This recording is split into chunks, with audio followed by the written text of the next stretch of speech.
심청전 읽어드리겠습니다. 심청전. 황주 도화동에 심학규라는 봉사가 있으니 대대로 내려오며 벼슬 하던 거족으로 명망이 자자하더니 가훈이 기울어 가난하여지고 어려서 눈을 못 보게 되니 시골에서 공공하게 지내었다. 도와주는 일가 친척도 없고 아울러 눈까지 멀고 보니 누구 하나 대접하는 이 없건만은 본래 양반의 후손으로서 행실이 청렴하고 정직하며 지조와 기기가 고상하여 행동을 경솔히 하지 아니하므로 그 동네에 눈뜬 사람은 모두 칭찬에 마지 않았다. 신봉사의 아내 곽씨 부인도 또한 현철하여 덕과 아름다움과 절개를 갖추었고 예서와 시경 중에 본받을 대목은 모르는 것이 없고 제사를 받드는 법이나 손님을 대접하는 법을 비롯하여 동네 사람들과 화목하고 가장을 공경하고 살림하는 솜씨며 무슨 일이고 못하는 것이 없이 다 잘하였다. 그러나 가세가 비난하니 곽씨 부인은 몸을 아끼지 않고 품팔이를 했다. 삭바느질, 삭발레, 삭길쌈, 삭마전, 염색길이며 흔한 대사의 음식 만들기.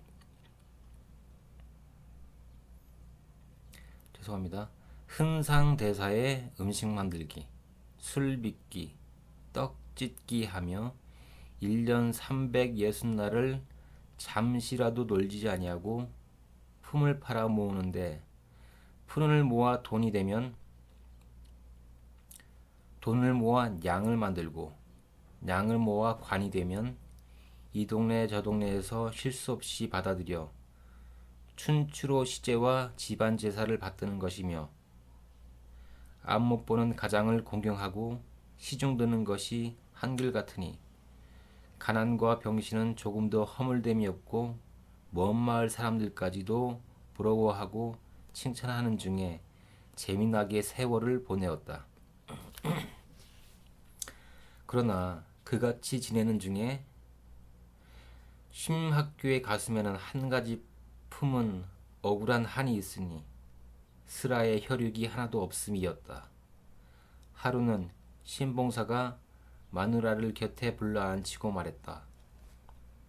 여보, 마누라, 거기 앉아 내 말을 좀 들어보.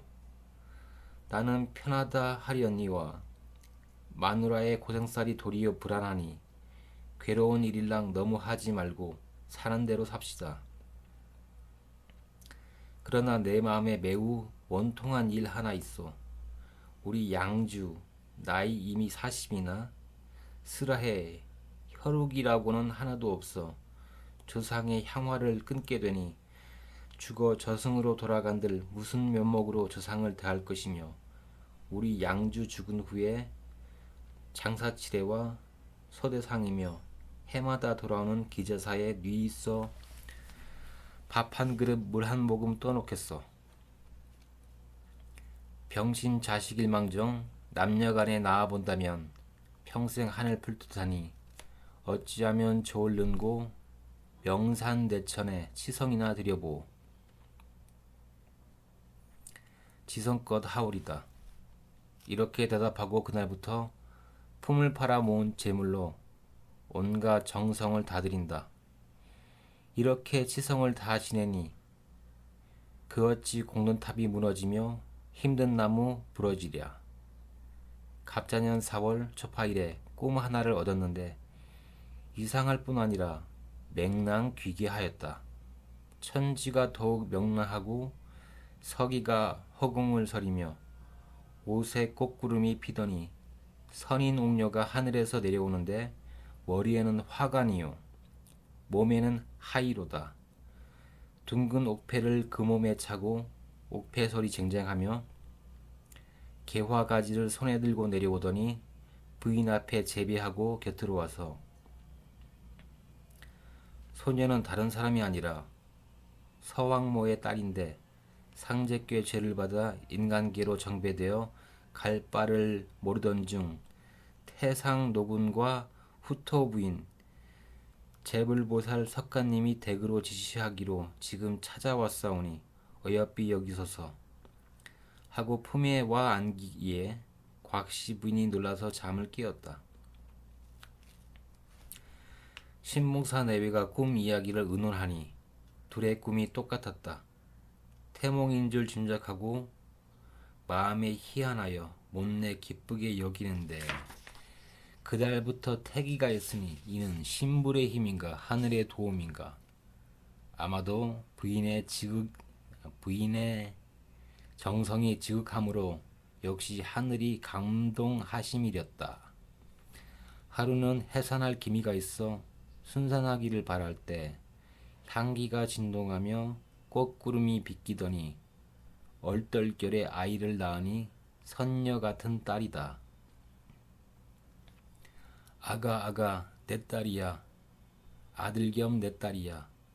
금을 준들 너를 사며 옥을 준들 너를 사랴. 어둥둥 내 딸이야. 은하수 직녀성이 내가 되어 내려왔나 어둥둥 내 딸이야. 심학규는 이같이 쥐야로 즐거워하는데 마음에서 우러나 이렇듯이 좋아하였다. 슬프다 세상사여. 슬픔과 즐거움의 수가 있고 죽고 삶의 명이 있는지라 운수가 다하면 가련한 몸을 용서치 않는다.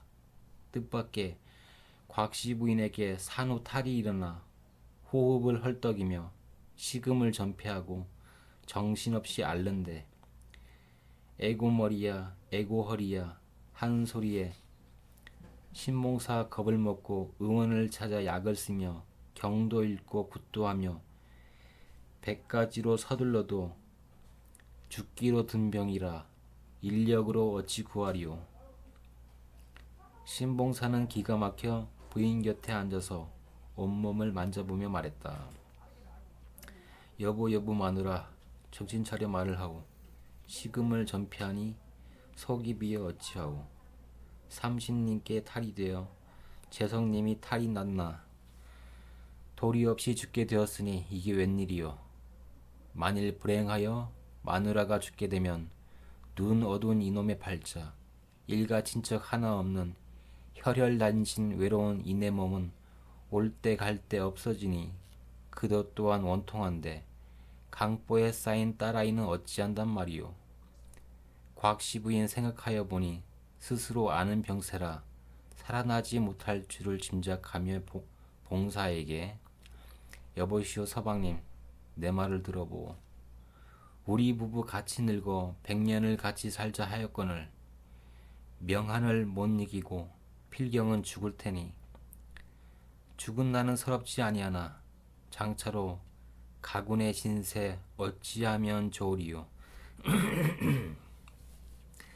내 평생 마음먹기를 안 못 보는 가장님을 내가 조심 아니하면 고생되기 쉽겠기로 더위 추위 비바람을 가리지 아니하고 동네방네 품을 팔아 밥도 받고 반찬 얻어 식은 밥은 내가 먹고 더운 밥은 가군 들여 골치 않게 춥지 않게 극진 공경하였는데 천명이 이뿐인지 인연이 끊겼는지 도리 없이 죽게 되었네. 내가 만일 죽게 되면 의복질에 뉘 거두며 조석 공괴 뉘라 할까. 사고 묻힌 외로운 몸이니 의탁할 곳 전혀 없는지라. 지팡막대 거머잡고 더듬더듬 다니다가 도랑에 떨어지고 돌에는 발길 채어 넘어져 신세를 자탄하여 우는 모양이 눈으로 보는 듯하고 기한을 못 이기어 이 집 저 집 다니면서 밥 좀 주오 슬픈 소리가 귀에 쟁쟁이 들리는 듯하니 죽은 혼이 차마 어찌 듣고 보며 밤낮없이 바라다가 40 후에 낳은 자식 젖 한 번 못 먹이고 죽다니 무슨 일인고. 어미 없이 어린 것을 네 젖 먹여 길러내며 춘하 추동 사시절을 무엇 입혀 길러내리. 이 몸이 뜻밖에 죽게 되면 머나먼 황천길을 눈물이 가려 어찌 가며 앞이 막혀 어찌 갈꼬.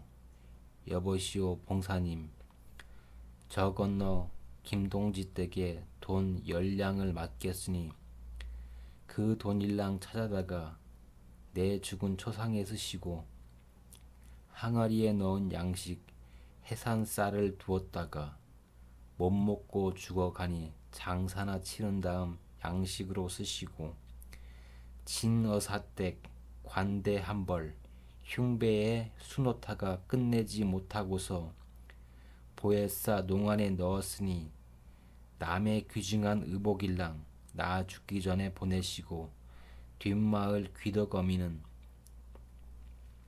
나와 친한 사람이니 내가 죽은 뒤에라도 어린아이 안고 가서 젖 좀 먹여달라 하면 괄시는 아니하리다. 하늘이 도와 저 자식이 죽지 않고 살아나서 제 발로 걷거들랑 앞세우고 길을 물어 내 무덤에 찾아와서 아가아가 이 무덤이 너의 모친 무덤이다 라고 또렷하게 가르쳐서 모녀 상봉시켜주오. 1000명을 못 이겨 안 못 보는 가장에게 어린 자식 떼쳐두고 영이별로 돌아가니 가군의 귀하신 몸 애통하여 상치 말고 천만 보증하소서. 이승에서 미진한 일 후생에서 다시 만나 이별 없이 살고 싶소. 유언하고 한숨 쉬며 돌아누워 어린아이에게 낯을 대고 혀를 찬다. 아차, 내가 잊었구려. 이의 이름은 청이라 불러주오. 이에 주려고 만든 굴레, 진, 옥판, 붉은 술에 진주 드림 붙여 달아 함 속에 넣었으니 아기가 엎치락뒤치락 하거들랑 나본 듯이 씌어주오. 말을 마침에 딸꾹질 두세 번에 숨이 덜컥 그쳤다. 슬프다. 곽씨 부인은 이미 다시 이승 사람이 아니었다. 슬프다. 사람의 수명을 어찌 하늘이 돕지 못하는가. 신봉사는 애고마누라 참으로 죽었는가. 가슴을 쾅쾅 머리를 탕탕 치며 발을 동동 구르면서 울며 부르짖는다. 울다가도 기가 막힌 신봉사는 머리를 방바닥에 부딪히며 몸부림치니 이리 덜컥 저리 덜컥 치둥굴 내리둥굴 엎어져 슬피 통곡하니 이때 도화동 사람들이 이 소식을 듣고 남녀노소 할 것 없이 누가 아니 슬퍼하리. 비록 가난한 집안의 초상이라도 동네가 힘을 모아 정성껏 차렸으니 상여칠에는 매우 현란하였다. 상두꾸는 2건, 제복, 행전까지 생포로 호사하게 차려입고 상여를 얼매고 갈지자로 운구한다. 댕그렁댕그렁 어화남차 너화. 그때 신봉사는 어린아이 강보에 싸 귀덕 어미에게 맡겨두고 제복을 얻어 입고 상여 뒤채를 거머잡으며 미친 듯 취한 듯 겨우 부축을 받아 나아간다. 에고 여보 마누라, 날 버리고 어디로 간단 말인가. 나도 값세. 나와가. 만리라도 나와가세. 어찌 그리 무정한가. 이제는 자식도 귀하지 않소. 얼어서도 죽을 테고 굶어서도 죽을 것이니 나와 함께 갑세다. 어화 넘차 너호. 그럭저럭 건너가 안산으로 돌아들어 양집 아린 자리를 가려서 깊이 안장한 후에 평토제를 지냈는데 신봉사가 본래부터 맹인이 아니라 20후의 실명이라 머릿속에는 들어있는 학식이 많으므로 원한이 사무치는 충문을 지어 옴소 읽는다. 슬프다 부인이여. 이토록 요조한 승려를 맞아 좋은 때에 짝으로 삼고서 100년을 같이 늙자 하였거늘 이제 갑자기 죽으니 부인의 혼백은 아주 가노라. 젖먹이를 남겨두고 영 이별하니 장차 내가 무슨 수로 기를 수 있으리요.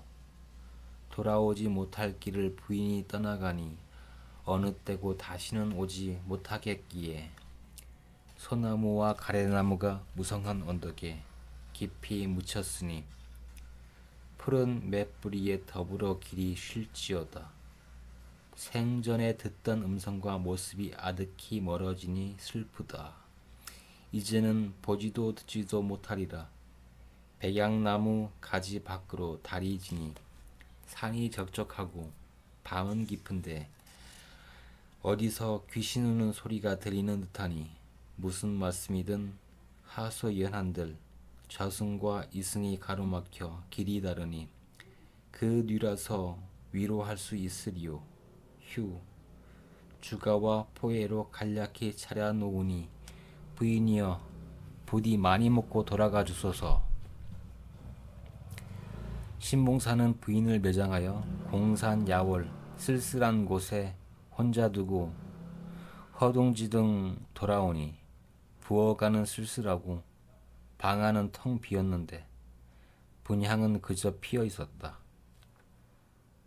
횡댕그렁한 빈방 안에 벗도 없이 혼자 앉아 온갖 슬픔을 뒤집고 있을 때 이웃집 귀덕어미가 사람 없는 동안에 아기를 데려다 돌보아 주었다가 건너와 아기를 주고 가는지라 신봉사는 이를 받아 품 안에 안고서 지리산 갈가마기 개발 물어다 던진 듯이 혼자 우뚝 앉았으니 슬픔이 하늘에 사무치거늘 품 안에 어린 것은 자지러져 울어댄다. 그렁저렁 그날 밤을 넘기는데 아기는 젖 못 먹어 기진하니 신봉사는 어두운 눈이 더욱 침침하여 어찌할 바를 모를 때 동력이 밝아짐에 우물가의 두레박 소리가 귀에 얼른 들리기에 날이 새었음을 짐작한지라 문을 활짝 열어젖히며 단숨으로 우둥퉁 밖에 나가 애걸한다. 우물가에 오신 부인 뉘신 줄은 모르나 7일 만에 어미 잃고 젖 못 먹어 죽게 된 이 아기를 젖 좀 먹여주오. 그러나 그 부인 대답한다. 나는 젖이 없으마는 젖 있는 여인네가 이 동네에 많으므로 아기 안고 찾아가서 좀 먹여달라 하면 누가 괄시하겠소. 신봉사는 그 말을 듣자 품속에다 아기 안고 한 손에는 지팡이를 거머잡고 더듬더듬 동네로 걸어가서 젖먹이 있는 집을 찾아 살인문을 밀치고 안으로 들어서며 애걸복을 빈다. 이댁이 뉘시온지 살할 말씀 있나이다. 어쩐 일로 오셨소? 현철하던 우리 아내 인심으로 생각하나 눈먼 나를 보더라도 어미 잃은 우리 아기 이 아이 불쌍하오. 대기 아기 먹고 남은 젖이 있거들랑 이에 젖 좀 먹여주오. 근방의 부인네들 신봉사의 사정을 알므로 한없이 측은히 여겨서 아기 받아 젖을 먹이고 돌려주며 말한다. 여보시오, 봉사님, 어렵게 생각 말고 내일도 안고 오고 모레도 안고 오면 이 애를 설마 굶게 하겠소. 100배로 치하하고 아기를 품에 안고 집으로 돌아와서는 요를 덮어 뉘어놓고 아기가 노는 사이에 신봉사는 동량을 다닌다. 이렇듯이 구걸하여 매월 초하루에 상망과 소상을 빠뜨리지 아니하며 지나갈 때 심청이는 크게 될 사람이다. 천지신명이 도와주어 잔병 없이 자라나니 세월은 흐르는 물 같은지라.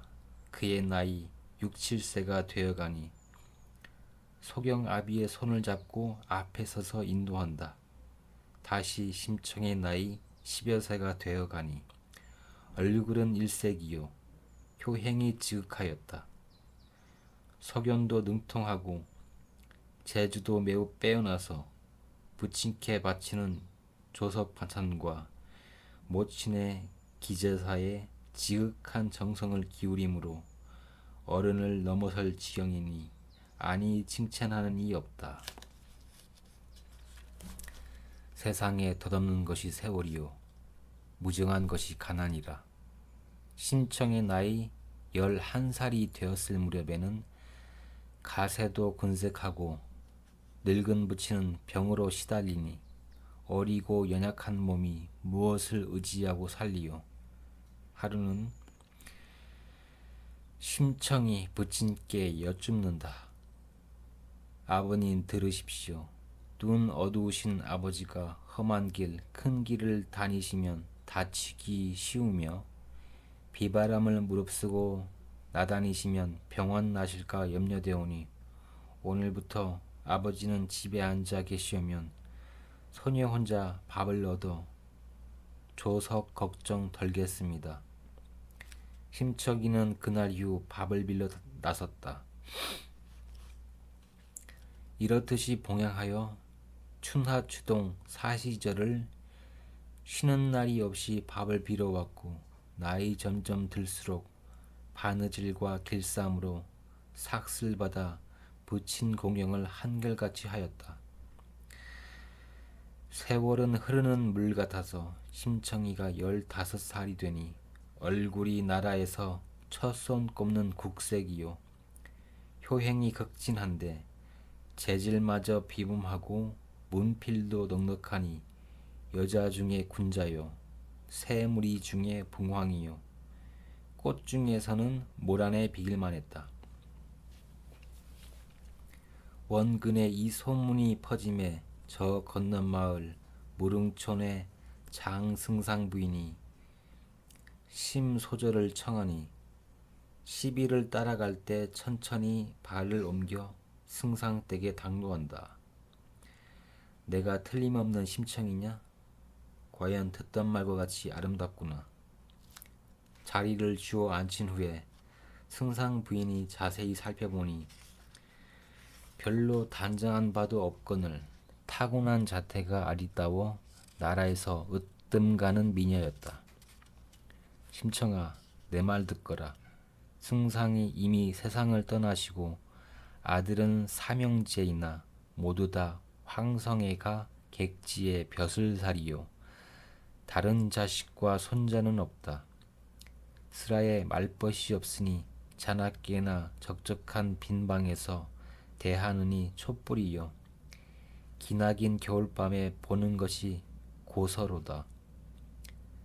내 신세를 생각하니 양반의 후예로서 저렇듯 빈곤하니 내 집에 수양딸 되면 여공도 손 익히게 하고 문자도 학습시켜 친딸같이 출가시켜 말년 재미를 보고자 하는데 너의 뜻은 어떠하냐? 심청이 여쭙기를 팔자가 기구하여 저 낳은 지 7일 만에 모친이 세상을 뜨셨기로 앞못 보는 늙은 부친이 저를 쌓고 다니면서 동냥젖을 얻어먹여 겨우겨우 길러내어 이토록 컸으나 모친의 모습과 몸가짐을 전혀 몰라 철천에 한이 되어 그칠 날이 없기로 내 부모를 생각하여 남의 부모를 공경하였거늘 오늘날 승상부인 존귀하신 처지로서 미천함을 불구하시고 이 몸을 딸로 삼자 하시니 어미를 다시 본 듯 반갑고 황송합니다. 부인 은혜 입으면 이 몸은 부귀영화 누리겠지만 앞못 보는 우리 부친 사철루복 조석공양 뉘 있어 하오리까. 길러내신 부모 은독 사람마다 있거니와 이 몸은 더욱 부모 은혜 견줄 바 없으니 잠시라도 슬하를 떠날 수 없습니다. 심청이는 목이 메어 말을 잇지 못하고 눈물이 흘러내려 옷 같은 얼굴을 적시니 봄바람 보슬비에 복사꽃 떨어지듯 하는지라 부인이 가상히 듣고 이른다. 내 말을 들으니 과연 하늘이 낸 효녀로다. 망령된 이 늙은이 미처 그 일을 생각지 못하였구나. 부인이 애틋이 여겨 비단과 폐물이며 양식을 후히 주고 시비와 함께 보내며 말씀하신다. 심청아, 내 말 듣거라. 너는 나를 잊지 말고 모녀간의 굳은 을을 지켜라. 이리하여 심청이는 하직하고 돌아왔다. 그 무렵 신봉사는 무릉촌에 딸을 보내고서 말벗없이 홀로 앉아 딸 오기만 기다리는데 아무리 기다려도 발자취는 전혀 없다. 신봉사는 갑갑하기에 지팡막대 거머잡고 딸 마중 나가본다. 더듬더듬 주춤주춤 살인문 앞에 나가다가 비탈에 발이 삐끗 밀려 개천물에 풍덩하고 떨어지니 얼굴은 진흙이요 의복이 다 젖었다. 두 눈을 희번덕 두 팔을 허위적 나오려면 빠지고 사방물이 출렁출렁 물소리만 요란하니 신봉사 겁을 먹고 외친다. 아무도 거기 없소. 사람 살리시오. 몸은 점점 깊이 빠져 허리 위로 물이 돈다. 아이고 나 죽는다. 차츰 물이 올라와서 목덜미에 감돈다. 허푸 허푸 아이고 사람 죽소. 아무리 소리를 친들 오가는 사람이 그쳤으니 뉘 있어 건져줄까.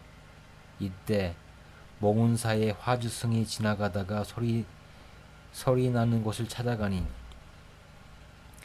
어떤 사람이 개천물에 떨어져 거의 죽게 되었으므로 그 중에 깜짝 놀라 불갓 장삼을 헐헐 벗어 되는 대로 버려두고 짚고 있던 구절 죽장은 되는 대로 내던지고 행전 데님을 다 벗어 누비바지 아래를 똘똘 말아 올려붙이고는 벨로가 고기 새끼 노리듯 징검징검 들어가서 신봉사의 가는 허리를 후려쳐 담쓱 안고 엇두름 이어차 끌어내어 밖에다 앉힌 후에 자세히 보니 낯이 익은 신봉사였다. 허허, 이게 웬일이오. 나 살리니 그 뉘시오. 소승은 몽운사 화주승이올시다. 그 중이 손을 잡고 신봉사를 인도하여 방 안으로 들어가서 젖은 의복을 벗겨놓고 마른 옷을 입힌 후에 물에 빠진 내력을 물으매 신봉사가 신태를 한탄하며 전후 사정을 말하니 중이 일러준다. 우리 절 부처님은 영험이 많은지라 빌어서 아니 되는 일 없고 구하면 응하시니 부처님께 고양미 300석을 시주로 올리고 지성으로 미시면 살아 생전에 눈을 떠서 천지 만물 두루 보고 성한 사람 됩니다. 신봉사는 그 말을 듣더니 신세 처지는 생각지 않고 눈 뜬다는 말이 반갑다. 여보시오 대사, 공양미 300석을 권선문에 적어가오. 그 중은 허허 웃는다. 적기는 적겠으나 대개 가세를 둘러보니 300석을 주선할 길 없을 듯합니다. 신봉사가 화를 낸다. 화주승이 다시 허허 웃으며 권선문에 심학규 미 300석이라 대서특필하고는 하직하고는 돌아갔다. 신봉사가 중을 보내놓고 곰곰이 생각하니 이를 긁어부스럼이여 도리어 후환이라. 홀로 앉아 탄식한다.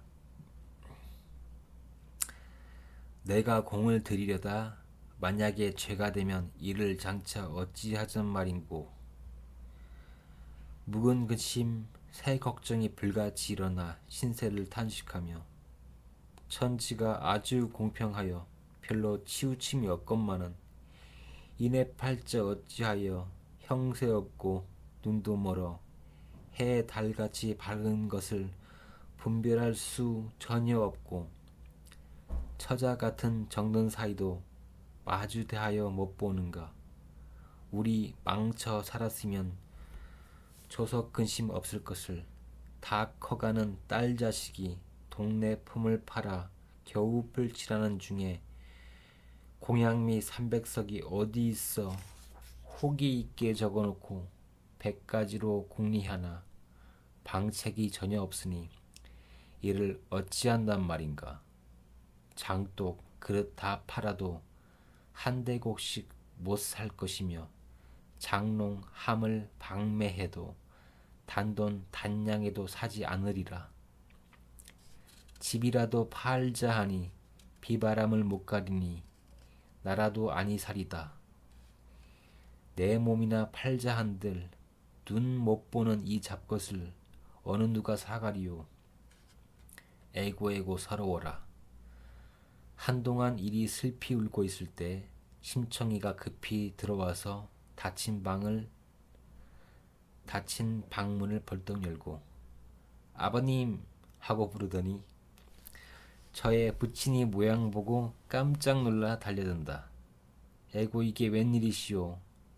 승상댁 시비에게 방을 붙을 때 달라고 부탁하고 치마를 걷어쥐고 눈물을 씻으면서 얼른 밥을 지어 부친 앞에 상을 놓는다.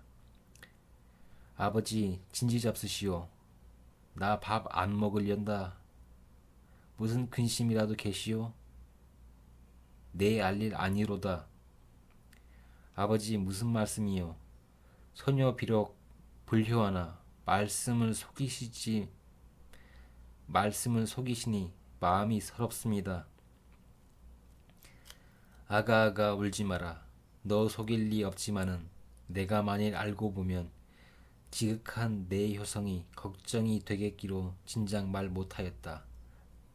아까 너 우는가 문 밖에 나가다가 개천물에 빠져 거의 죽게 되었더니 몽운사 화주승이 나를 건져 살려놓고 몽운사 부처님이 영검하기 다시 없으니 공양미 300석을 부처님께 시주하면 생전에 눈을 떠서 성한 사람이 된다기로 형편은 생각지 아니하고 홧김에 적었으니 이 어찌 될 말이냐. 도리어 후회로다. 심청이 그 말을 듣고 반기어 웃으면서 대답한다. 이제 새삼 후회하시면 정성이 못되니 아버님 어두우신 눈 정령 밝혀보게 공양미 300석을 아무쪼록 마련하여 보겠습니다. 심청이는 부친의 소원을 들은 그날부터 뒷뜰을 정리하고 황토로 단을 모아 좌우로 금줄을 매고 정화수 한 동이를 소반 위에 받쳐놓고 북두칠성 호반에 향 피우고 재배한 다음에 공선이 두 무릎 꿇고 두 손 모아 빈다. 이렇듯이 밤낮으로 빌었더니 도화동 심소자는 하늘이 아는 바라 흠향하시고 앞일을 인도하시었다. 하루는 유모 귀덕 어미가 오더니 아가씨 이상한 일 보았나이다. 무슨 일이 이상하오? 어떠한 사람인지 10여 명씩 다니면서 값은 고아간에 15세 처녀를 사겠다고 다니니 그런 미친놈들이 있어? 심청이 속마음으로 반겨 듣고 여보 그 말 진정이요. 정말로 그리 될 양이면 그 다니는 사람 중에 노숙하고 점잖은 사람을 불러오되 말이 밖에 나지 않게 조용히 데려오. 귀덕엄이 대답하고 과연 데려왔는지라. 처음은 유모를 시켜 사람 사려는 까닭을 물은즉 그 사람의 대답이 우리는 본디 황성 사람으로서 장사차로 배를 타고 만리 밖에 다니더니 배 갈 길에 인당수라 하는 물이 있어 변화 불측하여 자칫하면 물살을 당하는데 15세 처녀를 제수로 제사를 지내면 수로 만리로 무사히 왕래하고 장사도 흥왕하옵기로 생애가 원수로 사람 사러 다니오니 몸을 팔 처녀가 있어오면 값을 관계치 않고 주겠나이다. 심청이 그제야 나사며 나는 본촌 사람으로 우리 부친 안맹하여 세상을 분별 못하기로 평생에 한이 되어 하느님 전에 축수하던 중 몽은사 화주승이 고양미 300석을 불전에 시주하면 눈을 떠서 보리라 하되 가세가 지빈하여 주선할 길 없삽기로 내 몸을 방매하여 발언하기 바라오니 나를 삼이 어떠하오. 내 나이 15세라 그 안이 적당하오. 선인이 그 말을 듣고 심소절을 보더니 마음이 억색하여 다시 볼 정신이 없어 고개를 숙이고 묵묵히 섰다가 낭자 말씀 듣자오니 거룩하고 강한 여성 비할 데 없삼내다. 이렇듯이 치하한 후에 저의 일이 기난지라 그리하오. 하고 허락하니 심소저가 묻기를 행선날이 언제이니까. 내월 15날이 행선할 날이 오니 그리 아옵소서. 피차에 상약하고 그날로 선인들이 고양미 300석을 몽운사에 보냈다. 심소저는 귀덕어미를 100번이나 단속하여 말 못나게 한 연후에 집으로 들어와 부친 전에 여쭈오되 아버지 왜 그러느냐. 공양미 300석을 몽운사에 올렸나이다. 친봉사 깜짝 놀라며 그게 어쩐 말이냐. 300석이 어디 있어 몽운사로 보냈어. 심청이 같은 효성으로 거짓말을 하여 부친을 속일까마는 사세 부득이라 잠깐 속여 여쭙는다. 일전에 만나 배운 무릉촌 장승상댁 부인께서 소녀 보고 말씀하기를 수양딸 노릇하라 하되 아버지 계시기로 허락을 아니하였는데 사세 부득이하여 이 말씀 사려였더니 부인이 반겨 듣고 쌀 300석을 주시기로 몽운사로 보내었고 수양딸로 팔렸습니다. 신봉사 물정 모르고 소리내어 웃으며 즐겨한다. 어허 그 일 잘 되었다. 언제 데려간다더냐. 내월 15일에 데려간다 하옵니다. 내가 개 가서 살더라도 나 살기 관계없지. 참으로 잘 되었다. 부녀간에 이같이 분답하고 부친을 위로한 후 심척이는 그날부터 선인을 따라갈 일을 곰곰 생각하니 사람이 세상에 생겨나서 한때를 못보고 이팔 청춘에 죽을 일과 안맹하신 부친 연결하고 죽을 일이 정신이 아득하여 이래도 뜻이 없어 식음을 전폐하고 시름 없이 지내다가 다시 생각하여 보니 엎질러진 물이 되고 쏘아 놓은 화살이었다. 내 몸이 죽어지면 춘화추동 사시절에 부친 의복 뉘라 다할까. 아직 살아있을 때에 아버지 사철 의복 망종 지어 드리리다 하고 춘추 의복과 하동 의복을 보에 싸서 농에 넣고 갓 망건도 새로 사서 걸어두고 행선날을 기다릴제. 하룻밤이 격한지라 밤은 깊어 삼경인데 은하수는 기울어져 촛불이 희미할제. 두 무릎을 쪼그리고 아무리 생각한들 심신이 난정이라. 부친의 버선벌이나 망종 받으리라. 바늘에 실겨 손에 들고 하염없는 눈물이 간장에서 솟아올라 복받쳐 오르는 울음을 부친 귀에 들리지 않게 속으로 느껴 울며 부친의 낮에다가 얼굴을 가만히 대어보고 수족도 만지면서 오늘 밤 모시면 다시는 못 뵐 테지. 내가 한번 죽어지면 여단수족 우리 부친 누굴 믿고 살으실까. 애 달도다 우리 부친. 내가 철을 안 연후에 밥빌기를 하였더니 이제 내 몸이 죽어지면 춘화추동 사시절을 동네 거린 되겠구나. 눈청인들 오죽하며 괄시인들 오죽할까. 부친 곁에 내가 모셔 100세까지 공양하다가 이별을 당하여도 망극한 이 서름이 측량할 수 없을 텐데 하물며 이러한 생이별이 고금천지간 또 있을까.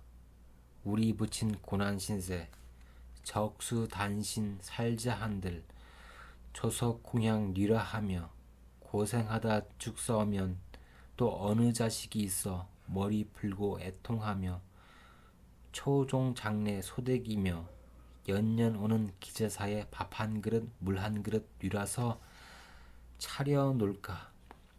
몹쓸 년의 팔자로다.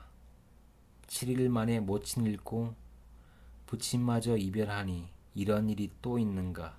우리 부녀 이 이별은 내가 영영 죽어가니 어느 때 소식 알며 어느 날에 만나볼까. 돌아가신 우리 모친 황천으로 들어가고 나는 인제 죽게 되면 수궁으로 갈 테이니 수궁에 들어가서 모녀 상봉하자. 다시 수궁에 들어가서 모녀 상봉하자 한들 황천 가기 몇 천이라 된다든지. 황천을 묻고 물어 불원천리 찾아간들 모친이 나를 어이알며 나는 모친 어이알리. 만일 알고 배없는 날 부친 소식 묻자오면 무슨 말로 대답할꼬. 오늘 밤 오경실을 함지에 머무르고 내일 아침 돋는 해를 부상에 메었으면 하늘 같은 우리 부친 한 번 더 보련만은 밤 가고 해 도는 일 그 뉘라서 막을 쏜가.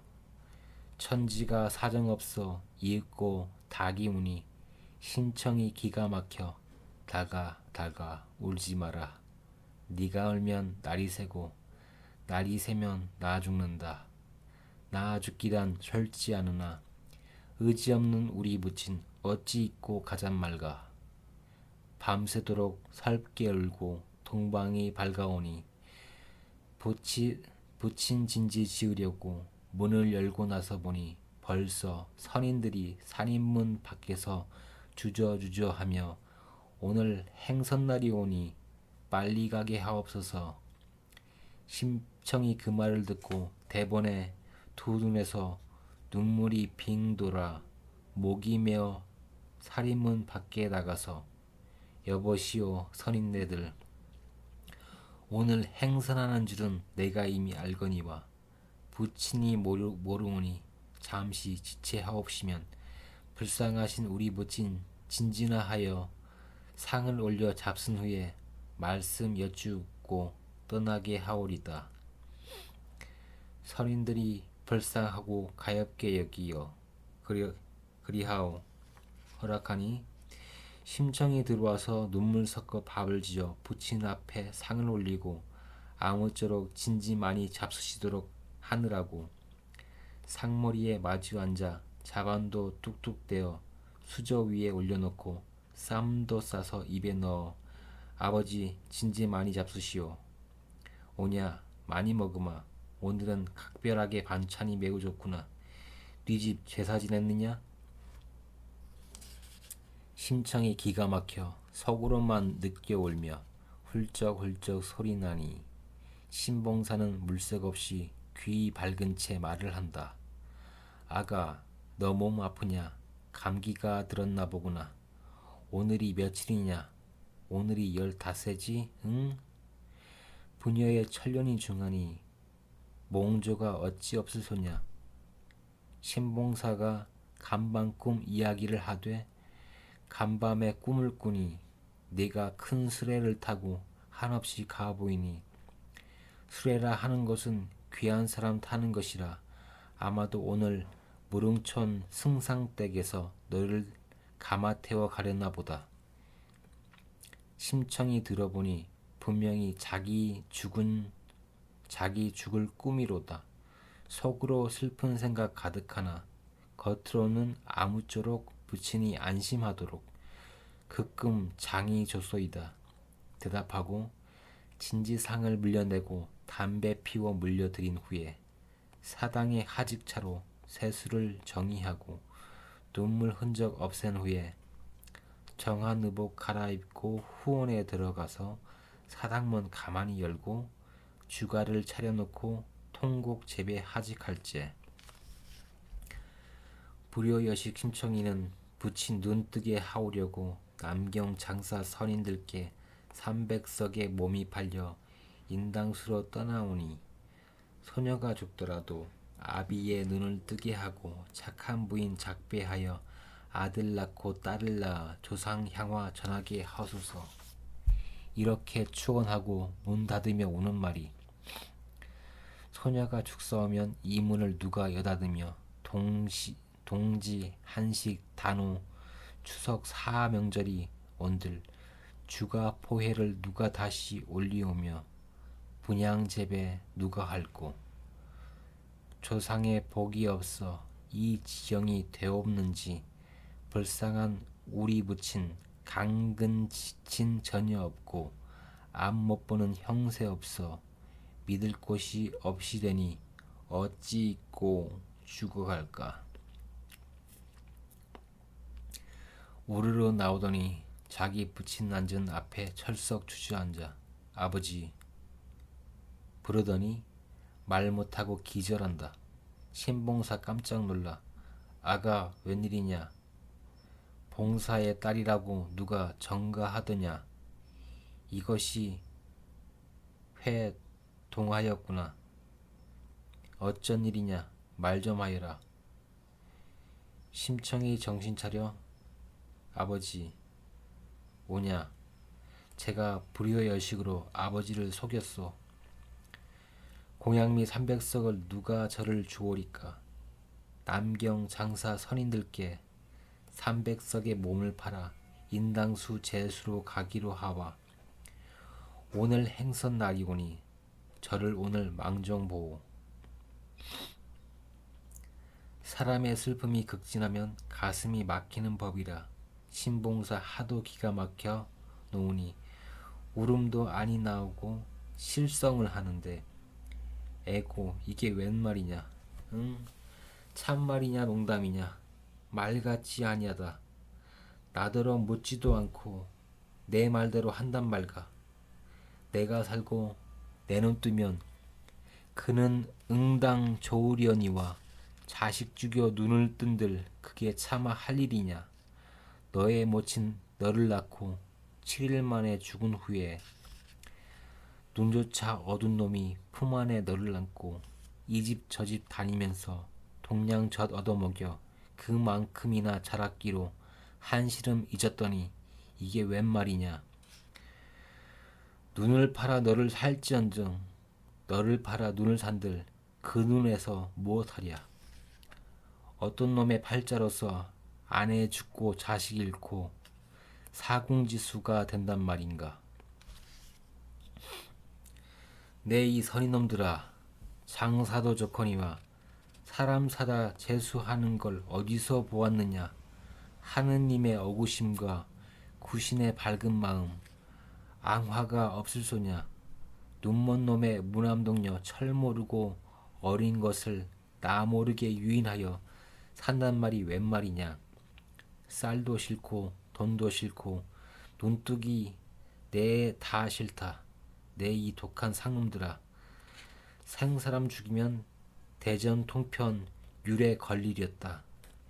이렇듯이 신몽사는 홀로 큰소리 하더니 이를 갈며 죽기로 기를 쓰는지라. 심청이가 허겁지겁 부친을 붙잡는다. 아버지, 아버지, 이 일은 남의 탓이 아니오니 그리 마소서. 부녀가 서로 붙잡고 뒹굴며 통곡하니 도화동의 남녀노소 뒤 아니 슬퍼하리요. 뱃사람들도 모두 눈물 진다. 그 중에 한 사람이 여보시오, 영좌 영감, 하늘이 낸 큰 효 심소전은 말할 것도 없거니와 신봉사 저 영감이 참으로 불쌍하니 우리 선인 30명이 밥 10숟가락 모아 한 그릇 밥이 된다 하니 저 양반 남은 여생일랑 우리들이 굶지 않도록 주선하여 주도록 하세. 하고 발설하니 모두들 고개를 끄덕이며 그 말 옳소 하고 돈 300냥 백미 백석 무명 300 각 한 바리를 동중으로 들여놓으며 말한다. 300냥은 논을 사서 착실한 사람 지고 토지를 경작하고 백미 15섬은 당년 양식하게 하고 나머지 80여 섬은 해마다 풀어놓고 장리로 추심하면 양미가 풍족하니 그렇게 하시고 무명 300 각 한 바리는 사철의복 짓게 하소서. 종중에서 의논하여 그리하여 그 연휴를 통문내어 균일하게 구별하였다. 이때 무릉촌의 장승상 부인은 심청이가 몸을 팔아 인당수로 간다는 말을 그제서야 듣고 시비를 시켜 심청을 불렀다. 이 무정한 인간아, 내가 너를 안후로는 자식으로 여겼는데 너는 나를 잊었느냐. 말을 들으니 선인들에게 몸을 팔아 죽으러 간다 하니 너의 효심이 지극하나 내가 죽어 될 일이냐. 그토록 일이 되었거늘 나에게 건너와서 그 연유를 말했던들 이 지경을 당하지는 않았을 것을 어찌 그리 철없이 굴었느냐 하며 손을 잡아 이끌고 방 안으로 들어가서 심청이를 앉힌 다음에 타이른다. 쌀 300석 내줄 터이니 선인 불러 도로 주고 망령된 생각일랑 다시는 품지 마라. 심청이는 이 말 듣고 한동안 생각하더니 천연스레 여쭙는다. 당초에 아뢰지 못한 일을 이제 와서 후회한들 어찌하며 또 이 한 몸 어버이를 위하여 정성을 다하자면 어찌 명색 없는 남의 재물을 바라리까. 이제 와서 백미 300성을 돌려준다면 선인들도 뜻하지 않은 낭패가 될 것이니 그도 또한 어렵고 한편 사람이 남에게 다 한 몸을 허락하여 값을 받고 팔았다가 수삭이 지난 다음 차마 어찌 나절 늙어 보리까. 늙은 아비 두고 죽는 것이 도리어 불효됨을 모르는 바 아니로되 그것이 천명이니 할 수가 없습니다. 부인의 높은 은혜와 어질고 자별하신 말씀 황천에 돌아가 결초보은 하겠습니다. 승상 부인은 이 말을 듣고 애석한 마음에 차마 놓지 못하고 통곡한다. 내가 잠깐 지체하면 화공을 불러들여 내 얼굴 내 태도를 그대로 그려두고 내 생전에 두고두고 볼 것이니 잠시 머물러 있거라. 화공이 그림을 그리니 심소자가 둘이었다. 심청이 울며 여쭙는다. 정녕 부인께서는 전생에 내 부모였으니 오늘날 물러가면 언제 다시 모실 수 있으리까? 소녀 그란수 지어내어 부인 앞에 바치리니 걸어두면 증엄이 있으오리다. 부인이 매우 반겨 붓과 벼루를 내놓는다. 살아있고 죽어감이 한 토막 꿈이라 정이 그립다고 하필이면 눈물을 흘리는가. 세상에 가장 애를 끓는 것이라면 강남이 푸르러도 돌아오지 않음이리. 부인이 또한 두루마리 한 축을 끌러내어 글 한 수를 단숨에 내리쓴다. 까닭물을 비바람에 양대에 넋은 이름난 꽃을 불어보내어 바다 어귀에 떨어뜨리더라. 인간계로 귀양살이 온 것을 하늘도 보시겠거늘 죄 없는 부녀가 사랑 어린 은혜를 끊는도다. 심청이는 두 손으로 그 글을 받고 눈물로 이별하니 무릉촌의 남녀노소 뉘안이 통곡하랴. 심청이가 돌아오니 신몽사 달려들어 딸아이의 목을 껴안고 뛰며 통곡한다. 나도 가자, 나하고 가, 혼자 가지는 못한다. 이제는 죽어도 같이 죽고 살아도 같이 살자. 나 버리고는 못 간다. 고기밥이 되려거든 너와 같이 되자. 우리 부녀가 내 천륜을 끊고 죽고 싶어 죽습니까?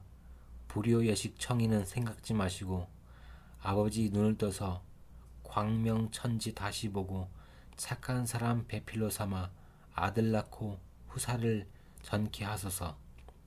신봉사 펄쩍 뛴다. 에고 그 말 하지 마라. 처자 있을 팔자라면 이런 일을 당하겠느냐.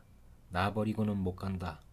신청이는 사람을 시켜 부친을 붙들고 앉혀놓고 울며 당부한다. 동네 어른님들 혈혈단신 우리 부친을 내맡기고 죽으러 가는 이 몸은 오직 동중만 믿사오니 굽어 살피소서. 이렇듯이 하직할 때 하느님이 아셨는지 백일은 어디 가고 검은 구름이 자욱하다. 이따금 빗방울이 눈물같이 떨어지고 휘늘어져 곱던 꽃은 이울고자 빛이 없고 청산에 섰을 초목 수색을 띄어 있고 녹수에 드리운 버들 수심을 덮는 듯 우짖는 저 꾀꼬리 너 무슨 회포던가. 너의 깊은 하늘 내가 알지는 못하여도 통곡하는 내 심사는 내가 잠시 짐작할까. 한 걸음에 눈물 지고 두 걸음에 돌아서며 드디어 떠나가니 명도의 풍파가 이제부터 험난하다. 강가에 다다르니 뱃사람이 몰려들어 뱃머리에 좌판 넣고 심소절을 모셔 올려 빗장 안에 앉힌 다음 닷 감고 달아 소리하며 둥둥 북을 울리면서 지향 없이 떠나간다. 배 타고 한가운데 떠서 흘러가니 망망한 창해 중에 가없는 물결이다. 한 곳에 당도하여 닻을 주고 돛을 내리니 이곳이 인당수다. 고기와 용이 싸우는 듯 큰 바다 한가운데 도토 잃고 다토 끊기며 노도 잃고 키가 빠지며 바람 불고 물결 치고 안개마다 자욱한 날에 아직도 갈 길은 1000만 리가 넘으며 사면이 검게 어둑 저물며 천지와 지척이 똑같이 막막한데 산 같은 파도가 배전을 땅땅 치니 당장에 위태로운지라. 도사공 아이가 크게 겁을 먹고 어찌할 바를 몰라하며 혼비백산하여 고사 절차를 차린다.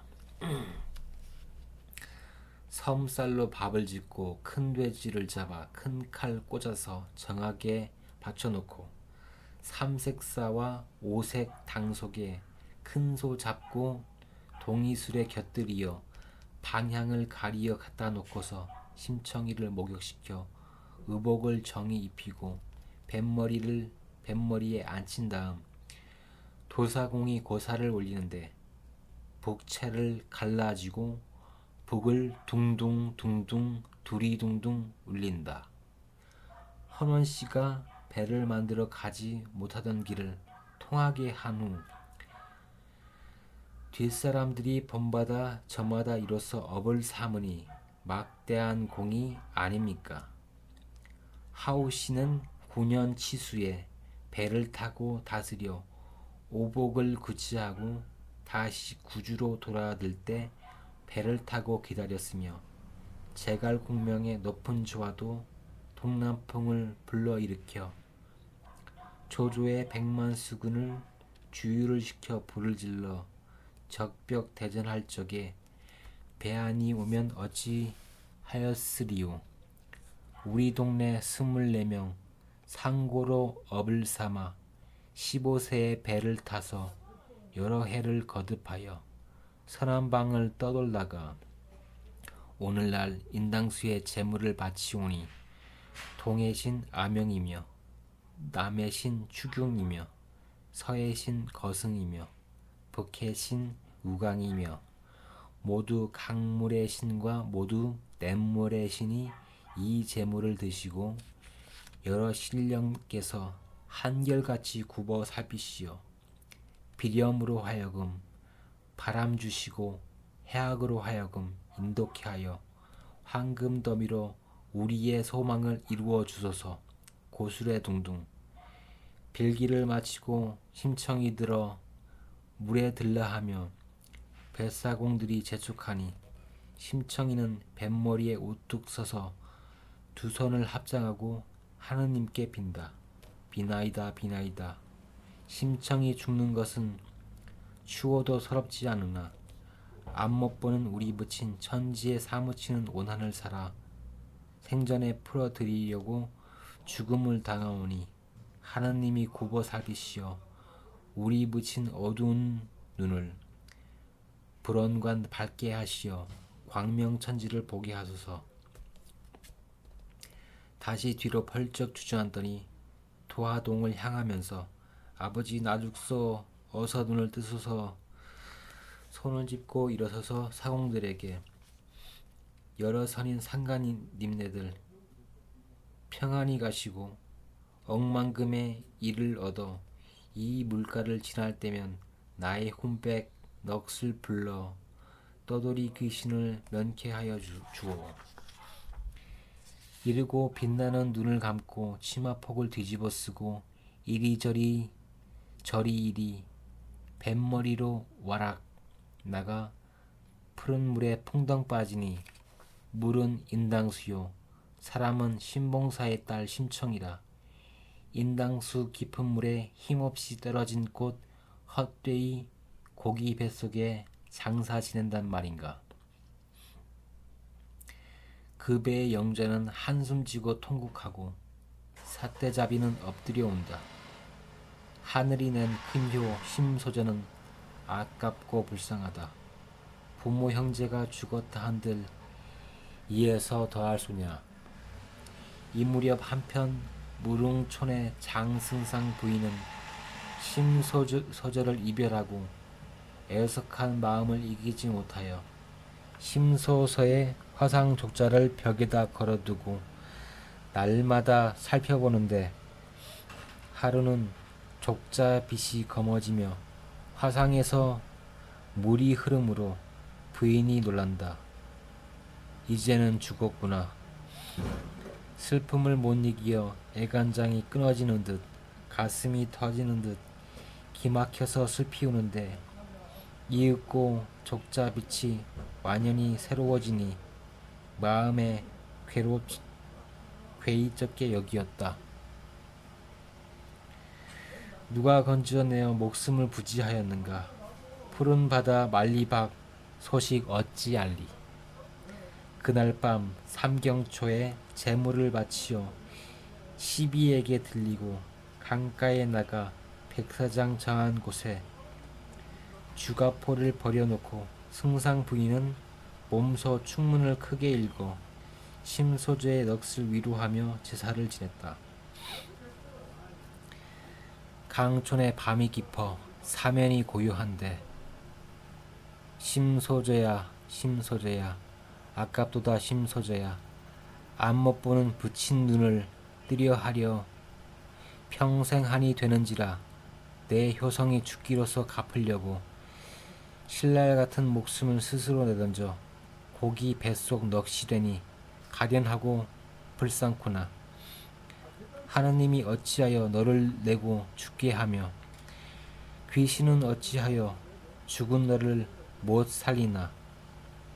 내가 나지 말았거나 내가 너를 몰랐거나 할 것이지 생리사별이 웬 말인고 그 몸이 되기 전에 달이 먼저 기울었고 오춘이 되기 전에 꽃이 먼저 떨어지니 오동에 걸린 달은 뚜렷한 내 얼굴에 다시 온 듯 이슬에 젖은 꽃은 천연한 내 몸가짐 눈앞에 내리는 듯 대들보에 앉은 제비 아름다운 내 소리로 무슨 말을 하소연할 듯 두기 밑에 머리털은 이루하여 휘어지고 인간계의 남은 세월 너로 인해 재촉되니 무궁한 나의 수심을 너는 죽어 모르거니와 나는 살아 고생이렸다.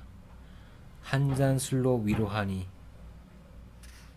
꽃다운 넋이여 오호라 슬프구나. 상향. 부인이 눈을 씻고 재물을 조금씩 뜯어 물에 띄울 때 술잔이 뒹구니 심소재의 혼이 온 듯하여 부인은 그지없이 서러워하며 집으로 돌아갔다. 대저 이 세상같이 억울하고 고르지 못한 것은 없으리라. 가난하고 약한 사람은 그 부모가 낳은 몸과 하늘이 주신 귀중한 목숨도 보전치 못하고 심청이 같은 하늘이 낸 큰 효가 필경에는 인당수물에 가련한 몸이 잠기게 되었다. 그러나 그가 잠긴 곳은 물속이 아니라 이 인간계를 영 이별하고 간 하늘의 상계이니 하느님의 능력이 한없이 큰 세상이다. 이옥의 눈이 어두운 인간계의 사람들과 말 못하는 부처는 심청이를 돕지 못하였으나 인당수의 물귀신이야 심청이를 알아보지 못하리요. 그때 옥황상제께서 사해용왕에게 분부를 내리시었다. 명일 5시 초각에 인당수 바닷속으로 하늘이 낸 큰 효 심청이가 떨어질 터이니 그대들은 등대하였다가 수정궁에 영접하고 다시 영을 기다려 도로 그를 인간계로 보내되 만일에 시각을 어기는 날에는 사해의 수궁 제신들이 죄를 면치 못하리라. 이렇듯 분부가 지엄한지라 사해의 용왕들이 황급하여 원참의 별주부와 백만의 철갑 제장이며 무수한 시녀들로 하여금 백옥 교자를 채비하고 그 시작을 기다릴 때 옷이 초각이 되자 백옥 같은 한 소자가 바다 위로 떨어지매 여러 선녀들이 이를 옹의하여 심소저를 고이 모셔 교자에 앉히니 심소저는 정신을 가다듬고 사양한다. 나는 속세에 천한 몸이니 어찌 황공하여 용궁의 교자를 탈 수 있겠습니까? 여러 시녀가 여쭙는다. 옥황상제께서 분부를 내리셨습니다. 만약에 지체하시면 사해수궁에 탈이 나니 지체 마시고 타십시오. 심청이는 사양하다 못하여 교자에 올라앉으니 여러 선녀들이 옹이하여 수정궁으로 들어갈 때 위의가 굉장하다. 옥황상제의 명의건을 어찌 거행함이 범연하랴. 사해의 용왕들이 각기 선녀를 보내어 조석으로 문안하고 번갈아 가며 시위할 때 3일의 소연이요 5일의 대연으로 극진히 위로한다. 심소자가 이렇듯이 수정궁에 머무를 때 하루는 하늘에서 옥진 부인이 오신다 하나 심소자는 누구인지 모르고 일어서 바라보니 오색 구름이 푸른 하늘에 서리며 요란한 풍악이 궁중에 낭자하더니 머리 바른 쪽에는 단계화요 왼쪽에는 벽도화로 청학과 백학이 옹이하고 공작새는 춤을 추고 안비는 인도하며 천상 선녀 앞을 서고 용궁 선녀 뒤를 서서 엄숙하게 내려오니 보던 중 처음이다. 이윽고 다다르자 교자에서 옥진 부인이 내려 안으로 들어온다. 청아, 너의 어미 내가 왔다. 애고 어머니. 심소자는 우르르 달려들어 모친 목을 덥석 잡고 웃다 울다 하면서 말한다. 변변치 못한 소녀 몸이 부친 덕에 안이 죽고 15세를 다하도록 모녀간에 어머니가 중하거늘 이날 이때껏 얼굴도 모르기로 평생에 한이 되어 잊을 날이 없더니 오늘에야 모녀가 상봉하여 나는 한이 없거니와 외로우신 아버지는 누구 보고 반기실까? 그러구려 모녀가 어울려서 여러 날을 수정궁에 머물러 있더니 하루는 옥진 부인이 심청이한테 말한다. 반가운 마음이야 한량 없건만은 옥황상제의 처분으로 맡은 직분이 허다하므로 올해의 지체를 못하겠구나. 오늘은 너와 이별하고 내가 장차 부친을 만나게 될 줄 내 어찌 알랴만 후일에 서로 반길 때가 있으리라. 옥진 부인이 일어서서 손을 잡고 작별하더니 공중을 향하여 후련 삽시간에 사라지니 심청이는 할 수 없이 눈물로 하직하고 계속 수정궁에 머물러 있었다. 이럴 즈음 옥황상제께서는 심낭자의 불천대요를 가상히 여기시고 수정궁에 오래 둘 도리가 없는지라 사해용왕에게 다시 전교를 내리셨다.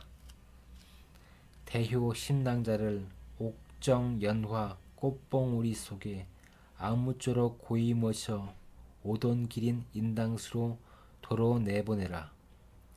꽃봉오리 속의 심낭자는 가는 바를 모르는데 수정문 밖 떠날 적에 하늘에는 사나운 비바람이 없이 맑게 개었으며 바다 또한 잔잔하여 파도가 일지 않는다. 때는 봄이라 해당화는 바닷물에 피어있고 동풍의 푸른 버들은 바닷가에 가지를 들이웠는데 고기 낚는 저 어부는 시름없이 앉았구나. 한 곳에 다다르니 날씨가 명랑하고 사면이 광활하다. 심청이가 정신을 가다듬고 둘러보니 용궁 가던 인당수라. 슬프다. 이 역시 꿈이 아닐까. 바로 그 무렵에 남경으로 장사하러 갔던 선인들이 심낭자를 제수로 바친 덕에 그 행보에 이를 남겨 돛대 끝에 큰 기 꼽고 웃음으로 짓거리며 춤추고 돌아오다 인당수에 다다르니 큰 소 잡고 동이술에 각종 과실 차려놓고 북을 치며 제를 지내던 참이다. 해상을 바라보니 난데없이 꽃 한 송이 물 위로 덩실덩실 떠내려 오기에 선원들이 내다리며 말한다. 이에야 저 꽃이 웬 꽃이냐? 천상의 월계화냐? 묘지의 벽두화냐? 천상꽃도 아니요 세상꽃도 아닌데 해상에 홀로 있을진데 아마도 심낭자의 넋인가 보다.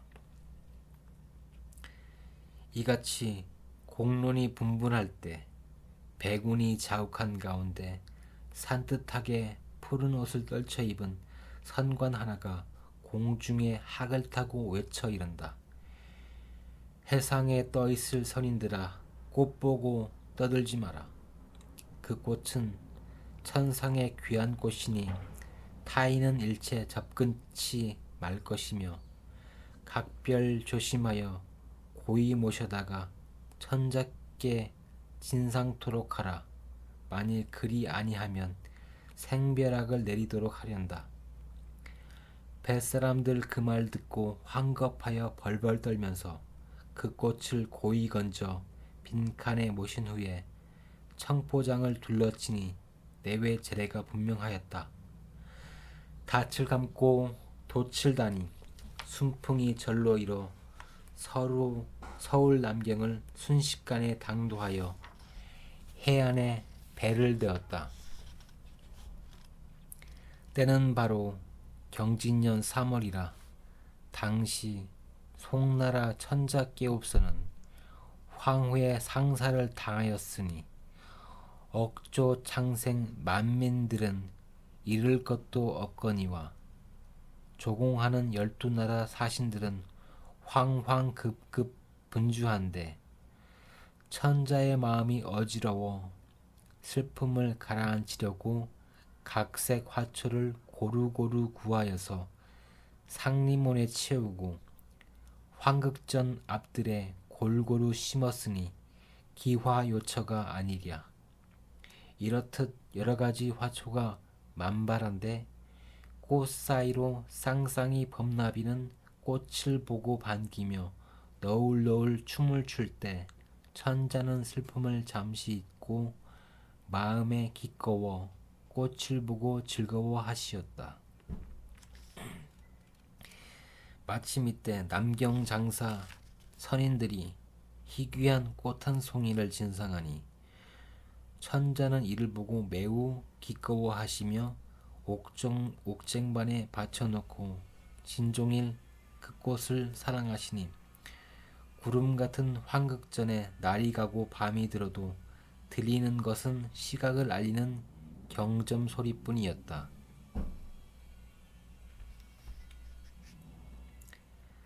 천자가 잠자리에 드시니 비몽사몽간에 복례산 선관이 학을 타고 분명히 내려와서 천자 앞에 돌연히 이른다. 황후가 돌아가셨음을 상제께서 아시고 인연을 보내셨으니 폐하께서는 어이 바삐 살피소서.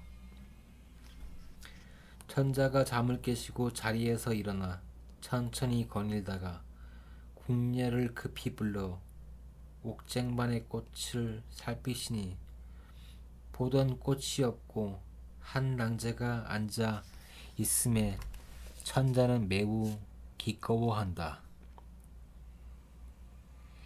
이튿날 아침에 삼태육경을 비롯하여 만조백관 문무제신을 불러놓고 천자께서 이르신다. 짐이 간밤에 꿈을 꾼 후 기이하기로 어제 선인들이 진상한 꽃을 보니 그 꽃은 간 곳이 없고 다만 한 낭자가 앉았는데 황후의 기상인지라 짐은 이를 하늘이 정한 연분으로 여기거니와 경들의 뜻은 어떠한가. 문무제신이 일제히 아련다. 황후께서 승하하셨음을 상천히 아시고 인연을 보내셨으니 국운이 무궁하여 하늘이 보호하심입니다. 국가의 경사 외에 이에 더함이 없는 줄로 아뢰오.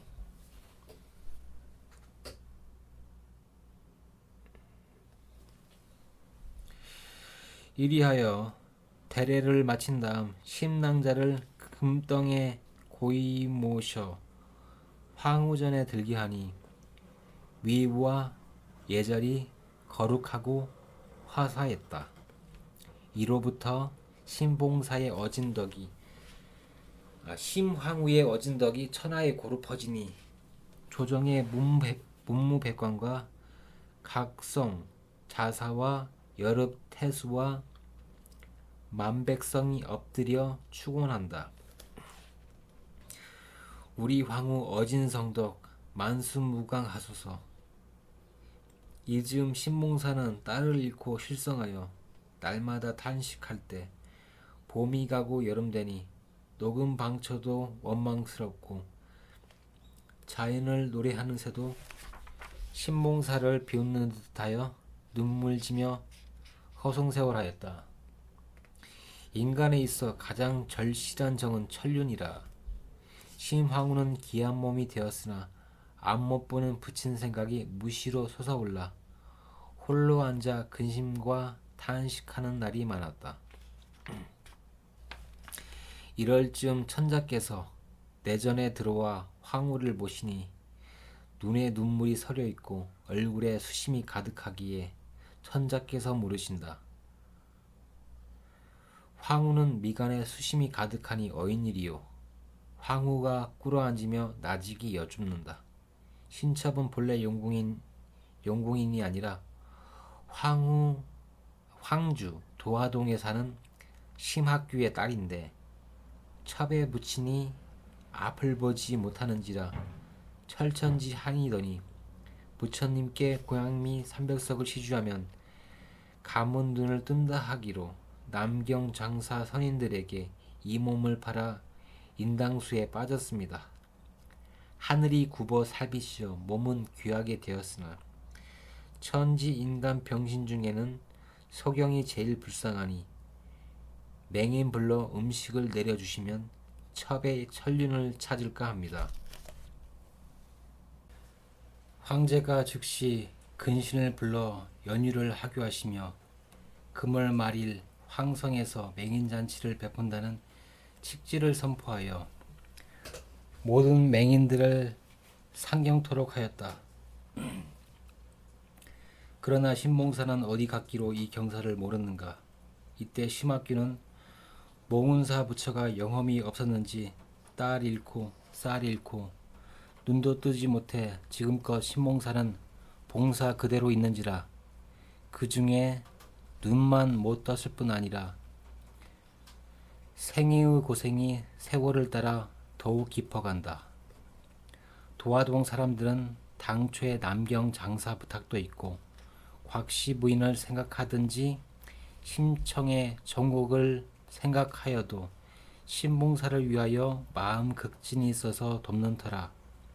그때 선인이 맡긴 전곡을 착실히 이삭을 느려가며 신봉사의 의식을 넉넉해 하고 형세도 차차 늘어가더니 이때 마침 본촌에 뺑덕엄이라 하는 계집이 있어 행실이 간악한데 신봉사의 갓에 넉넉한 줄 알고 자원하여 첩이 되어 신봉사와 사는데 이 계집의 버릇은 아주 인중지말이라. 그렇듯 어두운 중에도 신봉사를 더욱 고생되게 가세를 결단내는데 쌀을 주고 엿사 먹기, 벼를 주고 고기 사기, 잡곡으로 돈을 사서 술집에서 술 먹기와 이웃집에 밥 부치기, 빈 담뱃대 손에 들고 보는 대로 담배 청하기. 이웃집에 욕 잘하고 동무들과 싸움 잘하고 정자 밑에 낮잠 자기. 술 취하면 한밤중 긴 목 놓고 우름 울고 동리 남자 유인하기.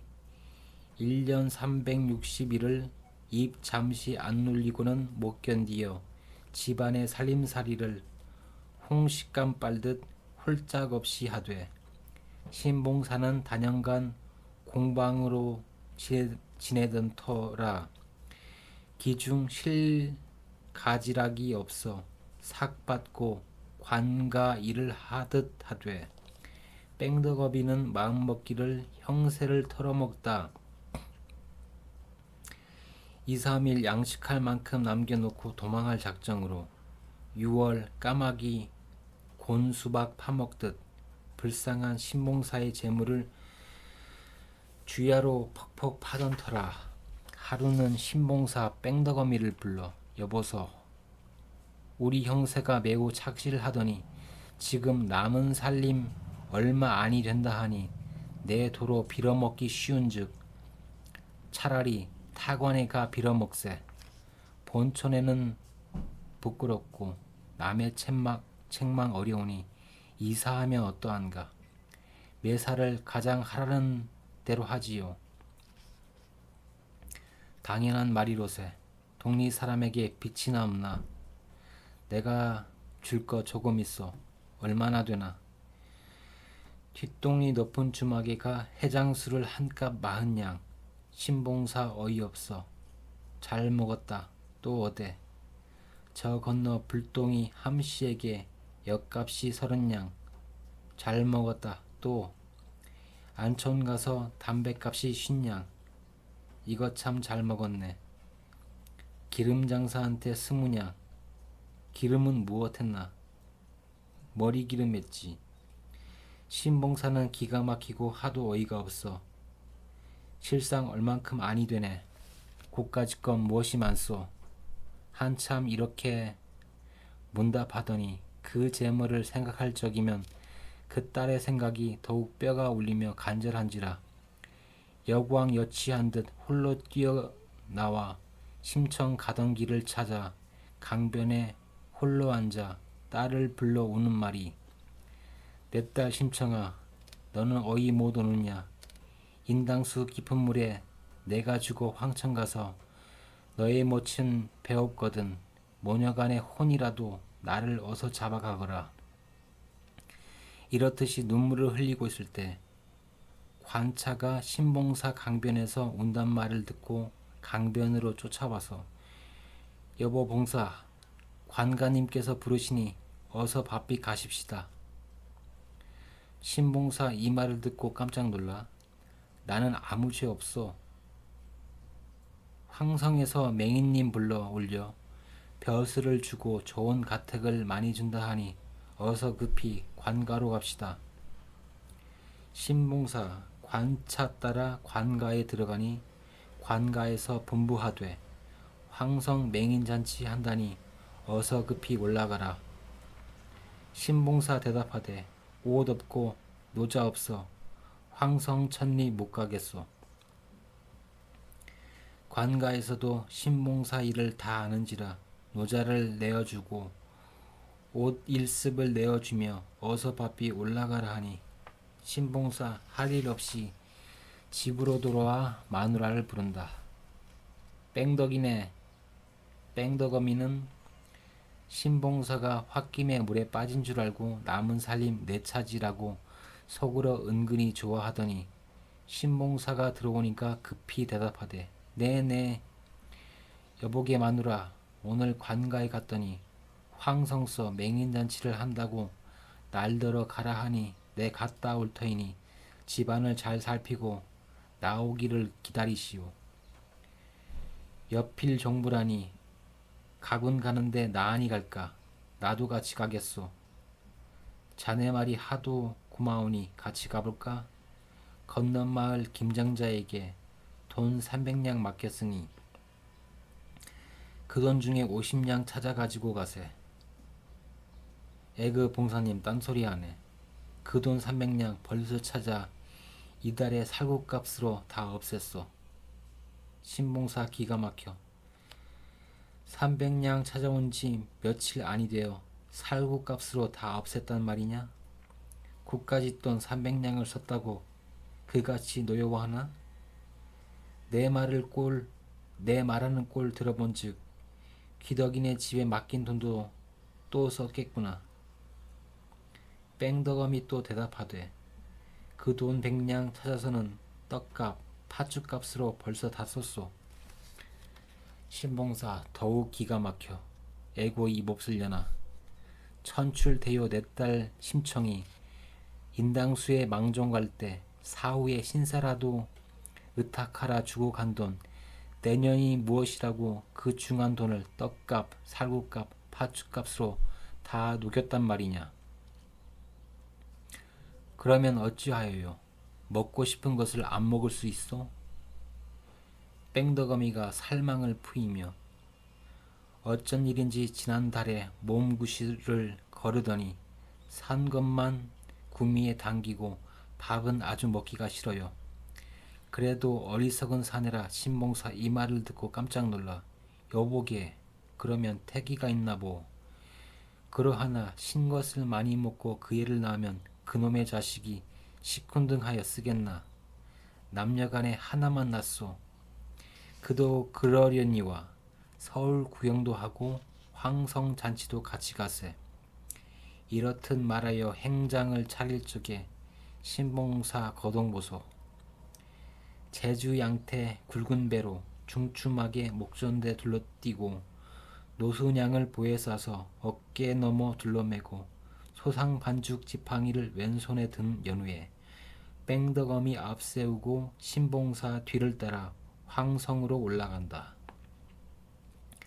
한 곳에 다다라서 한 주막에서 자누라니 그 근처에 황봉사라 하는 소경이 뺑덕어미가 잡것인 줄 인근읍에 자자하여 한번 보기를 원하였는데 뺑덕어미가 의뢰히 그곳에 올 줄을 알고 그 주인과 의논하고 뺑덕어미를 유인할제 뻥덕어미 속으로 생각하되 신봉사 따라 황성잔치 간다 해도 눈뜬 계집이야 참내도 못할 터이요.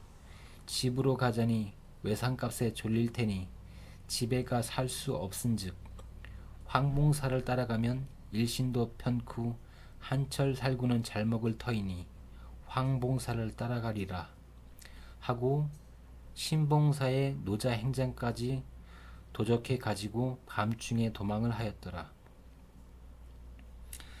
불쌍한 신봉사는 아무것도 모르고 식전에 일어나서 여보소 뺑덕어미 어서 가세. 무슨 잠을 그리잖아. 하며 말을 한들 수십리나 달아난 계집이 대답이 있을 수 있나. 여보소 마누라. 아무리 하여도 대답이 없으니 신봉사 마음이 괴이하며 머리맡을 더듬은즉 행장 노자싼 보가 없는지라 그제야 도망한 줄 알고 에고 이게지 도망하였나? 신봉사 탄식한다. 여보게 마누라 나를 두고 어디 갔나? 나도 가세 마누라 나를 두고 어디 갔나? 황성천리 먼 길을 누구와 함께 동행하며 누구를 믿고 가잔 말인가? 나를 두고 어디 갔나?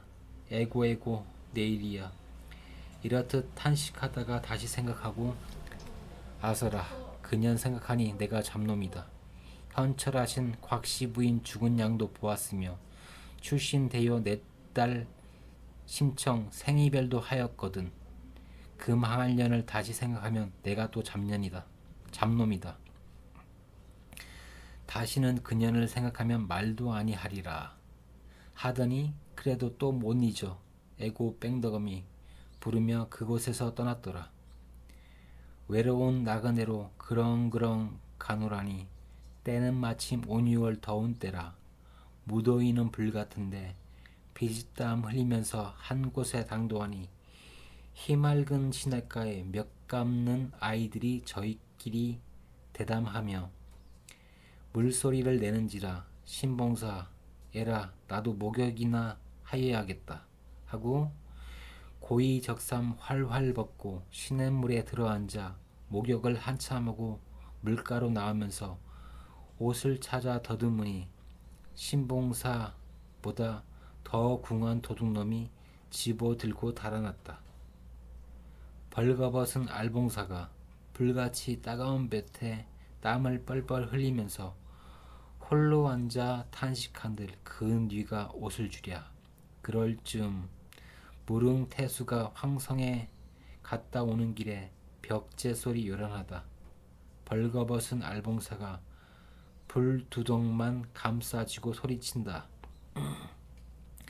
아뢰어라 아뢰어라 급창아 아뢰어라 황성 가는 봉사다.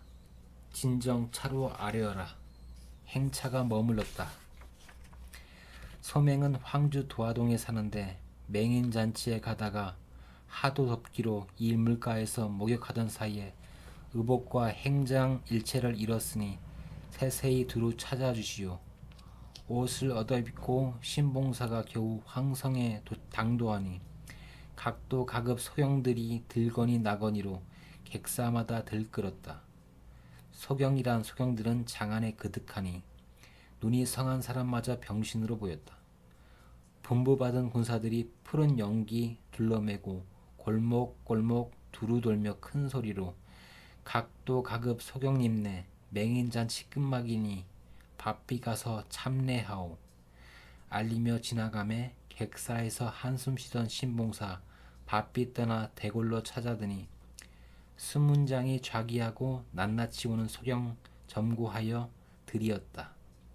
이때에 심황후는 나날이 오는 소경들의 거주 성명을 받아보나 목을 느려 고대하는 붙인 성명 없는지라 눈물 흘리며 탄식했다. 삼천궁녀 시위하니 크게 울지 못하고 옥 난간에 나앉아서 문설주에 옥면을 대고 혼잣말로 불쌍하신 우리 부친 세상에 사셨나 죽으셨나 부처님이 영검하여 그동안에 눈을 떠서 매인잔치 빠지셨나 당년 70 노환으로 병이 들어 못 오시나 오시다가 멀고 먼 길 노중에서 무슨 낭패 보셨는가 이 몸이 살아나서 귀하게 되셨음을 아실 리가 만무하니 안타깝고 원통하다.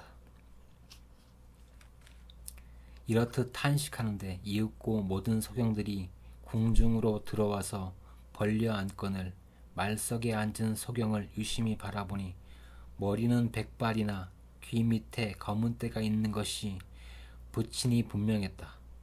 심황후는 시녀를 불러 분부한다. 저기 앉은 늙은 소경 이리로 데려와서 거주 성명을 아뢰게 하라. 신봉사는 더듬더듬 일어나서 시녀를 쫓아 조심조심 탑전으로 들어가서 소생은 본래 황주 도화동에 거주하는 심학규라 합니다. 20에 소경이 되고 40에 상처하여 강보에 쌓인 딸을 동량젖을 얻어먹여 근근히 키워내어 15세가 되었는데 이름은 심청이요 효성이 지극하였습니다. 그것이 밥을 빌어 연명하여 살아갈 때 몽운사 부처님께 공양미 300석을 지성으로 시주하면 감은 눈을 뜬다기에 남경장사 선인들께 공양미를 얻으려고 아주 영영 팔려가서 인당수에 죽었으나 딸만 죽고 눈 못 뜨니 몹쓸 놈의 팔자소간 진작 죽자 하다가 탑전에서 세세한 연유를 낱낱이 아뢰고 죽어갈 모양으로 불원천리 왔습니다.